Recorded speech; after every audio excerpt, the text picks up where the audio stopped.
Isa sa mga importanteng bagay ay ang pagkakaroon ng backup system, backup laptop, backup PC, backup internet. Pero sa video na ito, ang pag-uusapan natin ay ang pagkakaroon ng backup power supply na pwede mong gamitin sa inyong internet router or modem. Ito na yata ang pinakamura at pinaka-affordable na UPS na nakita ko sa market. Ang UPS or Uninterrupted Power Supply ay isang device na nagbibigay ng pansamantalang kuryente kapag biglang nawalan ang main power source.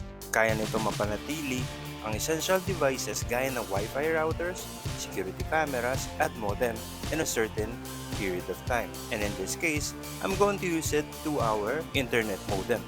Well, according to the manual, kapag fully charged ay pwede ito makapagbigay ng power ng hanggang 8 oras. Depende sa device. Pero nang aking itong subukan, tumagal lamang ito ng hanggang 4 hanggang 5 oras. Pwede na rin yun. Kung kailangan mo lang naman maisave ang iyong unfinished files, projects, or makapagpaalam muna sa iyong boss.